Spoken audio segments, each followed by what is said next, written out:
And we are now on to the open Q&A. We call this, it's this open mic as well. And Riley's going to take us through the rules of engagement for the Q&A section. Awesome. Thank you, Lisa. So just to remind everybody, there are basically 3 ways that you can ask your questions. The first one being adding them to the Q&A document that we shared at the very beginning. I'll be going through them and I'll ask people if you put your name, if you want to say your question live, or I'm happy to read it for you and ask on your behalf.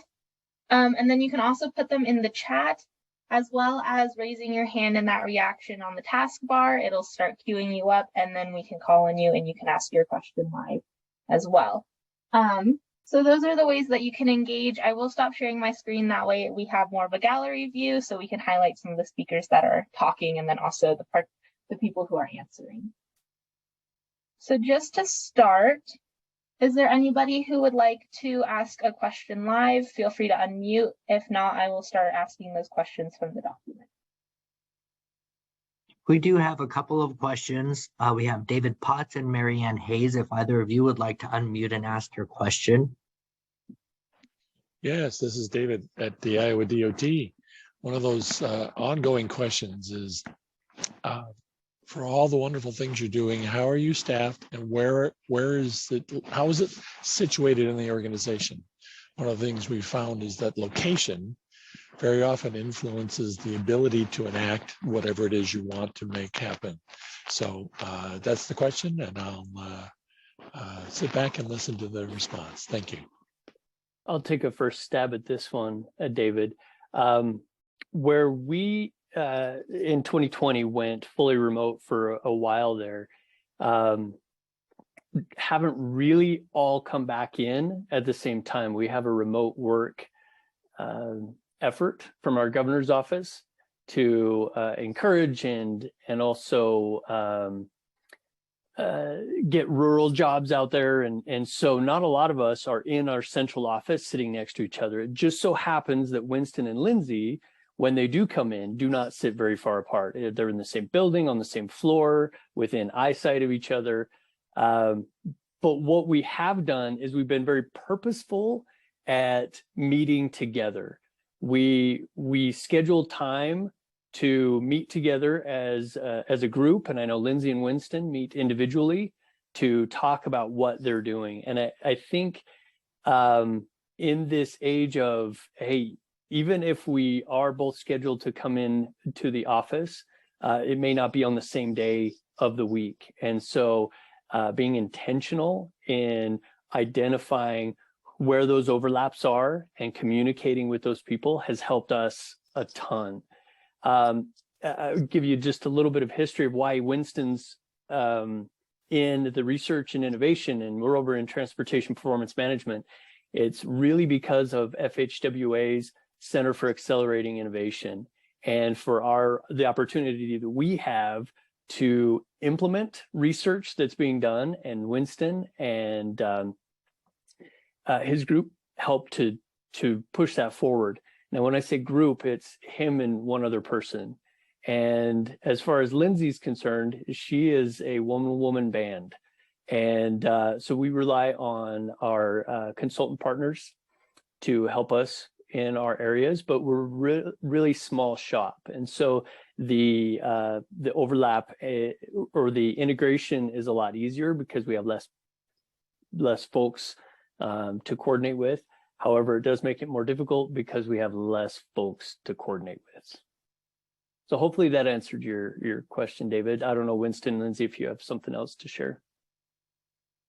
Yeah, actually, I've got a little addition I could add to that, just in terms of sort of staffing. One of the things our innovation program does is we have a council, an innovation council, which is composed of 19 members from employees from across UDOT in all the different divisions in all of our different regions. And so, geographically, we're a large state. And so we have people spread out quite far from our main headquarters in Salt Lake City. But we really rely upon those innovation council members to be kind of our eyes and ears and be our ambassadors on the ground. So it's actually really important that while we only have 2 full-time staff members for the program, we lean heavily upon the council members. And this is not their primary job, right? They are transportation technicians, they're engineers, they are, port of entry agents. And they're doing this on top of their regular job. But we really value their connection because they're closer to the ground. They're closer to where these innovations are often occurring. And they're also really helpful in terms of implementation because they have that direct knowledge and familiarity with the exact work. They're more able, ideally, to be able to custom fit ideas and to take those principles that Patrick talked about and apply them to the various unique circumstances. Great. Thank you very much. I guess my question was pretty simple, Winston. I just, the UDOT Innovation and Efficiencies report is like my favorite thing. I'm so glad there's already, you're way ahead as usual. 2023 is already published, not even December yet. So Utah is always ahead of the game and we appreciate it. I noticed that it seemed like you had different were those categories new ones that you've, you came up with names and then explain what they meant. So I like that you got process, you tried to, I think, get across a breadth of different types of innovations. And we're kind of trying to structure how we're going to, we're still trying to get enough volume to figure out how to make any categories, but really trying to get people to recognize that process is perhaps even more critical than some other things because people largely get focused on the tools. So I just wondered if you'd made those static and standing, or if you saw those as something that you adjust every year, and whether you advertise the categories ahead of time or just pick appropriate categories after you've seen what the winners really ought to be. All right. Thanks, Marianne. And I'm so happy to hear that you're making use of that booklet. I mean, half of the intended audience is UDOT employees, but really we hope that it's useful for people all around the country. So to answer your question, every single year we take a look at what we've collected over the past year, and those categories may differ from year to year, right? It really is a collection. A number of years ago, we had a category about going paperless. Well, largely we have already achieved that. And so the type of innovation practices that are being submitted each year, those types of activities are becoming less common, really, just because it's become a regular part of our practice. So yes, we are changing those categories based upon the submissions each year. So hopefully it's dynamic, hopefully it's reflective of the ideas that are coming in, and hopefully it continues to be accurate and useful for the people who are making use of the report. Thanks for the question, Marianne. It gives me cover because I think I'd rather react to what we get, but now I can say, see, Utah does it, and everybody will think it's a best practice, which we've been reading about today also. I think also, Marianne, if along the continuous improvement is if you're not continuously looking at ways to improve, then you're kind of going against, right? It's good to standardize and then optimize, right? James Clear in Atomic Habit talks about, hey, don't be changing just for change's sake, but make sure it's meaningful. And I think Winston has done a really good job of that and saying, this is what we're focused on. This is what we're going to recognize. I think the question is whether people want to know ahead of time what award categories there might be. So that's where it gets a little dicey. But since we're doing it the first time, nobody expects anything. There is a question in the chat from Patrick Olson, and it's towards UDOT. How does UDOT collect ideas, and what outreach methods or tools are used? Sure, I can take that question. Okay, so Patrick, if I make sure I understand, you're talking about, for instance, like innovation ideas. Is that what you're asking about? Okay, so UDOT has a couple of different ways. We do sort of a passive collection, right? We use the Google Suite and have Google Forms and ways that people can submit their information. We also have a learning management system. It's a database that is also used as a collection tool where people can submit their ideas. And that piece is particularly interesting because it is an avenue where people can both submit ideas as well as actual implemented innovations. And we kind of distinguish those two from just ideas and learning from other people, but also really trying to hone in on what actually has been put into practice. So that's another way.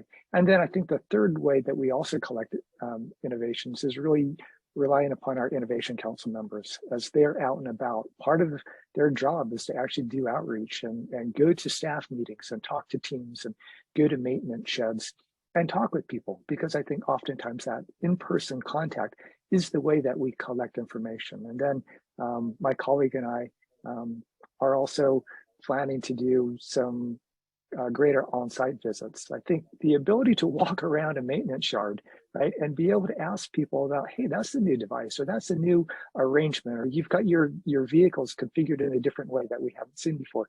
Can you tell us about that? You know, the ability to be on site, I think, really opens up the door for a lot of people, right? Some people are kind of reluctant to submit their information electronically. But if you're standing right next to the truck and you can ask them about why they're doing something, that's a really fantastic opportunity for them to be able to share their information. And oftentimes it's a great opportunity for them to, you know, share their enthusiasm for the work that their team has accomplished. I hope that answers your question.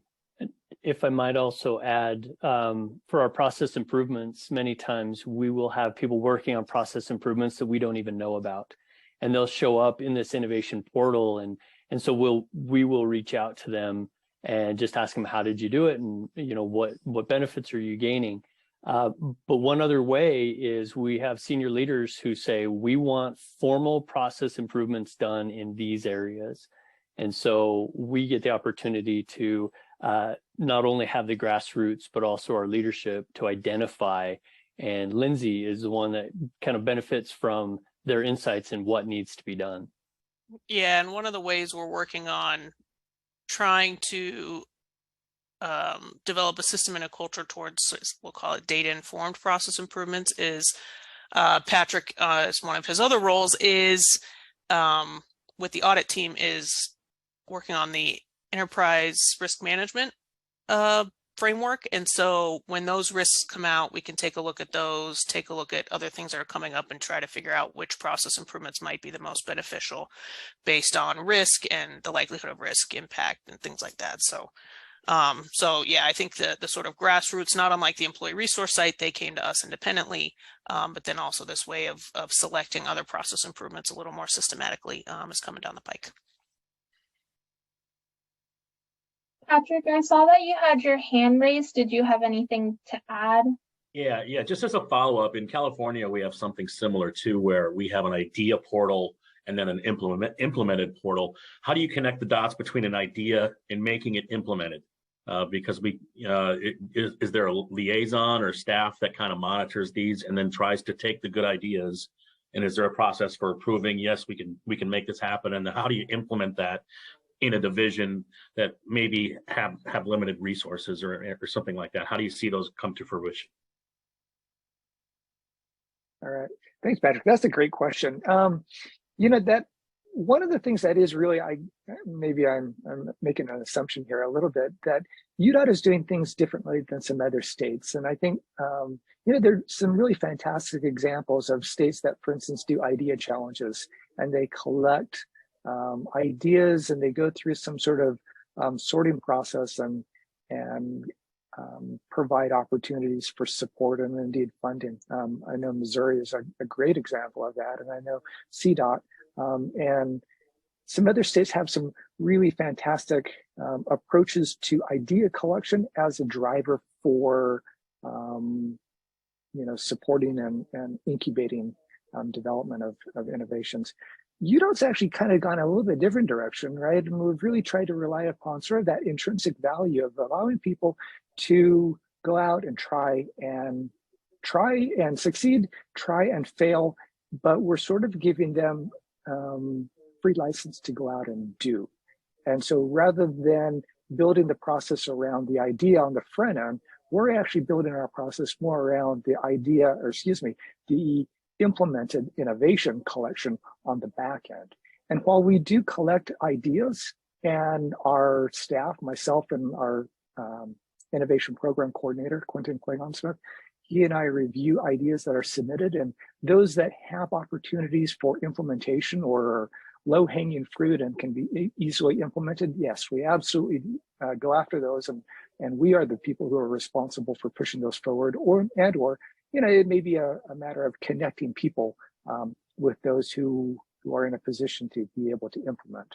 But I have to probably say that our focus has really been upon allowing employees to go ahead and push their implementation themselves, and we're collecting that, as opposed to driving through an idea collection phase at the front end. And then we did have some of our interns field some questions for the presenters as well. So for Vinny, you mentioned that leader development and training was one of the opportunities for improvement. And does this apply specifically to like managers and supervisors, or would it just be leadership in general?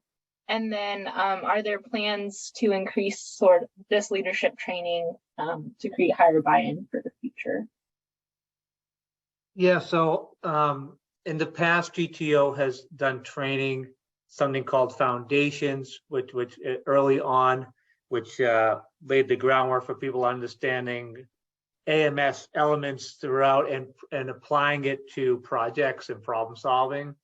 And through the years, it's iterated. The current format, like I said, launched in summer, is to speak about, there's 14 different basically element classes, standard work, problem solving, shared huddles, etc. And we do discussion sessions that follow them. So here's an hour of nuts and bolts knowledge, and then, hey, come back and we'll dig deeper and discuss some main topics here based on the audience. Like, oh, I don't understand lead metrics, right? So pulling that from either performance metrics or shared huddles. And everyone is invited to that. What we're definitely doing is trying to think about how do we meet specific categories or groups better.